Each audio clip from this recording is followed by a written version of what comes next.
Hey all, hope you're having a good night. I am jumping on to talk more about squats and some common misconceptions or questions that people have about squats. And today it is about deep squats and whether they're bad or good for your knees. There's quite a few different opinions on this, but if you go to the research and really look at articles and what things say, no, in fact, deep squats are not bad for your knees.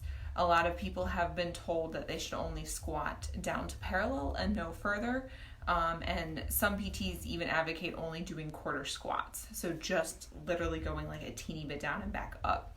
And while this may be good to help develop some strength initially, it's not very functional because in order to get up off a toilet, to get up off the floor, to get out of a chair, you have to do a squat.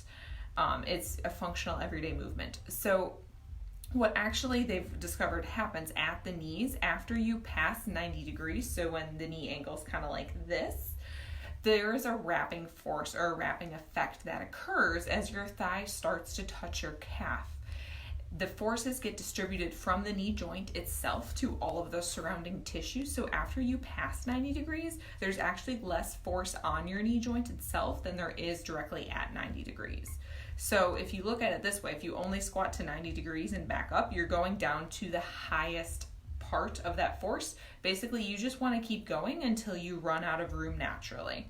So 3 examples I kind of like to cite with this is 1, high-level weightlifters. So these guys are lifting 400, 500, 600, a crap ton basically of pounds on their knees. They're squatting it, they're deadlifting it. You would expect them to have the worst knees ever, right? Because they're lifting all that and lifting is clearly bad for you. Well, when they do cadaver studies and they actually look at these knees, they find that the weightlifters have the thickest layers of cartilage simply because as you put load on a tissue, that tissue adapts and it gets stronger.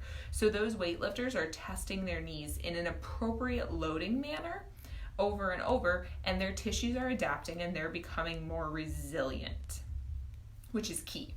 Second, I like to mention or like to kind of allude to babies. So if you think about babies, they're in a deep squat all of the time or a lot of the time, and they have absolutely no issues with it, right?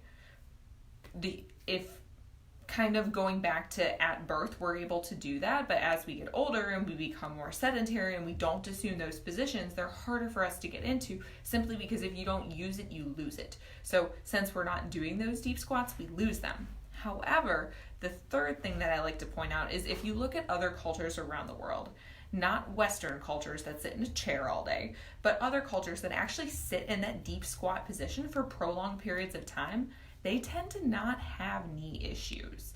It's the people who sit in the chairs and have sedentary diet or sedentary lifestyles and poor diets or lots of sugar or added substances. Those are the people that tend to have knee pain, not the people that are doing deep squats necessarily. In fact, they've been doing more cadaver studies lately, and even, so this is a little off topic, but even if you control for BMI, arthritis is increasing among individuals, and they think it has more to do with inactivity, really, our sedentary lifestyle and poor diet than anything else, not the fact that occasionally people do fold-up squats. Fold-up squats are perfectly safe for your knees. They're better than partial squats because you're strengthening through a full range of motion, you're increasing your tissue's resiliency, and you're decreasing your chance of injury later on by making your tissues stronger. So if you have any questions, feel free to comment below or message me. Always willing to ask or answer. Sorry, wrong word.